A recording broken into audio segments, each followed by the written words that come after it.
بسم اللہ الرحمن الرحیم. صرف 5 منٹ کا مدرسہ قرآن و حدیث کی روشنی میں. 10 جمادی الاولیٰ اسلامی تاریخ. مدینہ کی چراگاہ پر حملہ. جب مسلمان اپنے دین و ایمان کی حفاظت کے لیے ہجرت کر کے مدینہ چلے گئے اور خوشگوار ماحول میں لوگوں کو اسلام کی دعوت دینی شروع کی، لوگ اسلام میں داخل ہونے لگے. چنانچہ مسلمانوں کی بڑھتی ہوئی تعداد کو دیکھ کر کفار مکہ اپنے لیے خطرہ محسوس کرنے لگے، تو مشرکین مکہ نے مدینہ پر حملہ کرنے کی جنگ کی تیاری شروع کر دی. ادھر مسلمان مدینہ میں امن سکون سے رہنا چاہتے تھے، لیکن مشرکین مکہ جنگ کرنے کے لیے اہل مدینہ سے چھیڑ خانی کرتے رہتے تھے.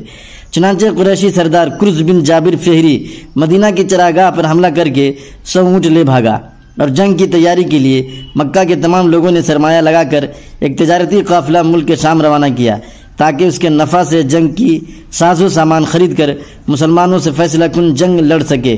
بالآخر حضور صلی اللہ علیہ وسلم نے مشرکین مکہ کے ظلم و ستم کو روکنے کے لیے صحابہ کرام کو ان کے مقابلے کی اجازت دے دی. حضور صلی اللہ علیہ وسلم کا معجزہ، کافر کا مرعوب ہو جانا. حضرت جابر رضی اللہ تعالیٰ عنہ فرماتے ہیں کہ ہم رسول اللہ صلی اللہ علیہ وسلم کے ساتھ ایک غزوہ میں جا رہے تھے.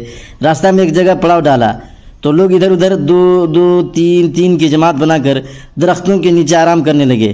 رسول اللہ صلی اللہ علیہ وسلم ایک درخت کے نیچے آرام فرمانے کے لیے تشریف لے گئے اور اپنی تلوار اس درخت پر لٹکا کر سو گئے.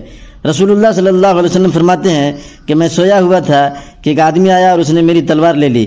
اچانک میں بیدار ہوا تو کیا دیکھتا ہوں کہ وہ تلوار لیے میرے سر پر کھڑا ہے. وہ مجھ سے کہنے لگا کہ تمہیں کون بچا سکتا ہے؟ رسول اللہ صلی اللہ علیہ وسلم نے اطمینان سے جواب دیا، اللہ. اس نے دوسری مرتبہ سوال کیا. رسول اللہ صلی اللہ علیہ وسلم نے اطمینان سے جواب دیا، اللہ. تو اس پر یہ اثر ہوا کہ اس نے تلوار نیام میں واپس رکھ دی اور آپ کو کچھ نہ کر سکا. مسلم شریف حدیث نمبر 5950. ایک فرض کے بارے میں، داڑھی رکھنا. رسول اللہ صلی اللہ علیہ وسلم نے فرمایا، مونچھوں کو کتراؤ اور داڑھی کو بڑھاؤ. بخاری شریف حدیث نمبر 5893.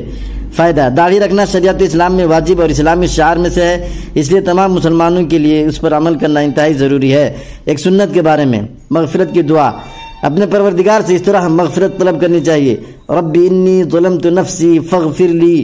اے میرے پروردگار، میں نے اپنے اوپر بڑا ظلم کر رکھا ہے، لہذا میری مغفرت فرما دیجیے. سورہ قصص. ایک اہم عمل کی فضیلت، اچھے اور برے اخلاق کی مثال. رسول اللہ صلی اللہ علیہ وسلم نے فرمایا، اچھے اخلاق برائیوں کو اس طرح ختم کر دیتے ہیں جس طرح پانی برف کو پگھلا دیتا ہے، اور برے اخلاق اچھے کاموں کو اس طرح ختم کر دیتے ہیں جس طرح سرکہ شہد کو خراب کر دیتا ہے. ایک گناہ کے بارے میں، غیر اللہ کو معبود بنانا. قرآن میں اللہ تعالیٰ فرماتا ہے، ان لوگوں نے خدا کو چھوڑ کر اور معبود بنا لیے ہیں، اس امید پر کہ ان کی مدد کر دی جائے گی. وہ ان کی کچھ مدد کر ہی نہیں سکتے، بلکہ وہ ان لوگوں کے حق میں فریق مخالف بن کر حاضر کیے جائیں گے. سورہ یاسین. دنیا کے بارے میں، دنیا کی ظاہری حالت دھوکہ ہے. قرآن میں اللہ تعالیٰ فرماتا ہے، یہ لوگ صرف دنیاوی زندگی کی ظاہری حالت کو جانتے ہیں اور یہ آخرت سے بالکل غافل ہیں. یعنی انسان صرف دنیا کی چیزوں کو جانتے ہیں اور اسی کو حاصل کرنے کی فکر میں لگے رہتے ہیں.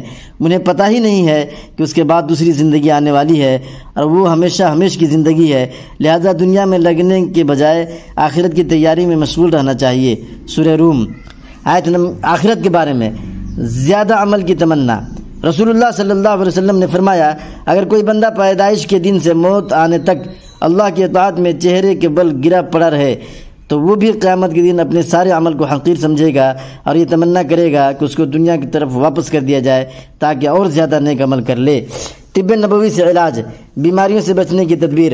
رسول اللہ صلی اللہ علیہ وسلم نے ایسی جگہ بیٹھنے سے منع فرمایا ہے جہاں بدن کا کچھ حصہ سایہ میں ہو اور کچھ حصہ دھوپ میں ہو. ابن ماجہ شریف حدیث نمبر 3722. فائدہ: طبی اعتبار سے ایک ساتھ دھوپ اور سائے میں بیٹھنا صحت کے لیے مضر ہے. نبی پاک صلی اللہ علیہ وسلم کی نصیحت. رسول اللہ صلی اللہ علیہ وسلم نے فرمایا، قرآن کا دل سورہ یاسین ہے. جو آدمی اللہ اور آخرت پر ایمان رکھ کر اس کو پڑھے گا، اللہ تعالیٰ اس کی مغفرت کر دے گا. تم اس کو اپنے مرنے والوں پر پڑھا کرو.